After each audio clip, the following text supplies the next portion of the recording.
Our next presenter this evening, Genevieve Jacobs, and the title of her talk, Sailing a Teacup Across the South Pacific.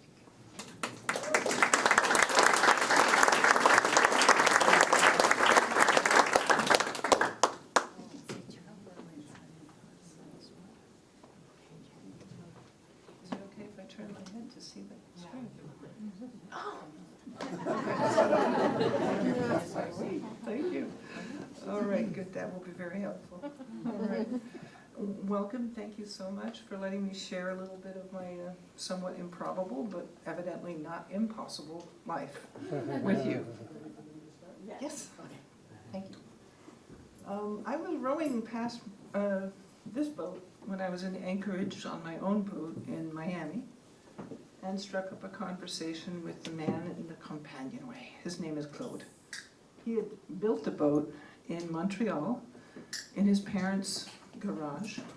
That's why it's 18 feet long. You know, every garage you've ever seen. And I had said, oh, you did a good solid job here. And he said in French, trop fort, jamais manque, which means too strong, never miss. And I said, well, a few improvements and you could take this boat anywhere. And he was very insulted.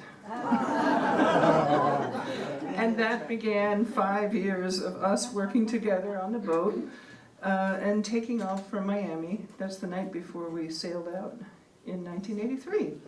And there's the boat beyond us. We're sitting on my parents' boat.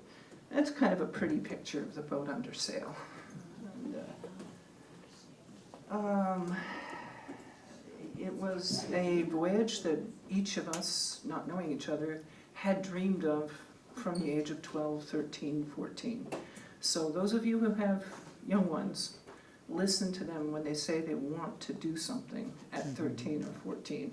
It could be happening, you know. I was very discouraged by my family, but I did it anyway. So here we are. This is the first leg of the voyage, which itself was 3 years, but it was 2 years in Miami getting the boat ready. Tea must have tea. And I used to joke that the boat was a teacup. It was functionally, that was my teacup. And it was my cup of tea, too. And you see I have some Greek paradigms in the background. I was studying ancient Greek. As you can see, it's very cozy. We had a little stove, which we rarely needed to use in the South Pacific, but you never know. Sometimes you get blown off course. You might get cold. The original plan was we were going to sail northern waters, but we took the trade wind route, and here I am waiting for laundry to dry. You do all the laundry in a bucket. Put it on deck, hope it doesn't blow away, try to fasten it. And I'm wearing a lifeline I had fashioned from pieces of line in a figure eight. This is a sextant being very masterfully handled by my husband, Claude. We are a vanishing breed.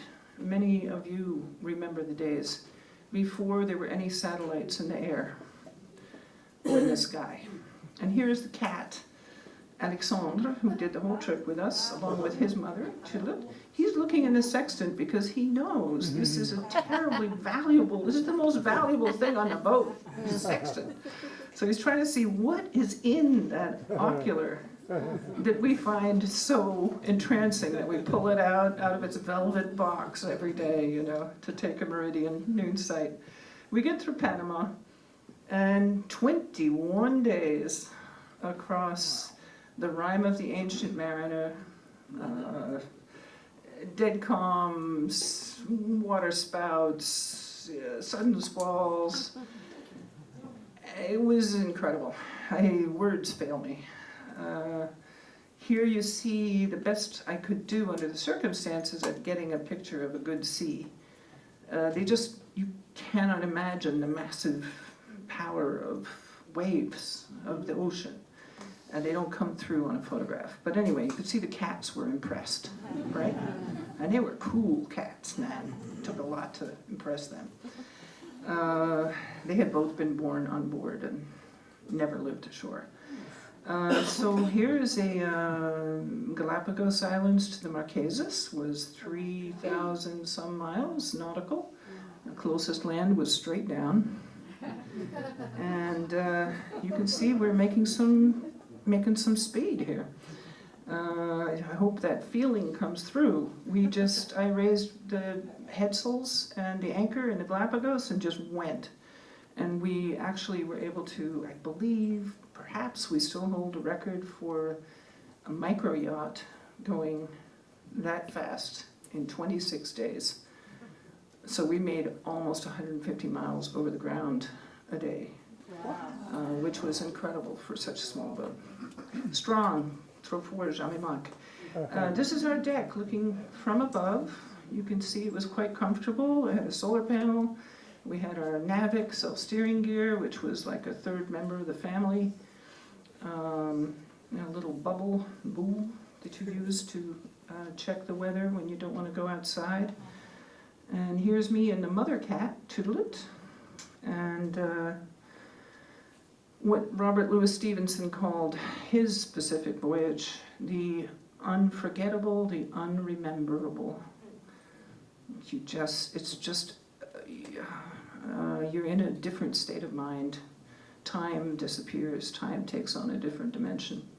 Here again, I'm trying to capture for you the massive power of the ocean, but it just looks a little bumpy, that's all. But believe me, when you're in the boat, it's like being a bug in a drum. You just get shaken up all the time and hurled around.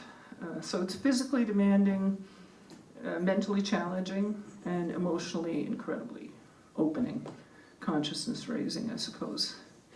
We spent a year working in Tahiti, a year working in Noumea, New Caledonia, which was then in civil war and is now again, and then Australia for a year. And then I discovered I was pregnant, and here's a poem for you, Everything Changed. Oceans, Juan Ramon Jimenez. I have a feeling that my boat has struck down there in the depths against a great thing, and nothing happens, nothing. Silence. Or is it all just beginning? Yeah. Thank you.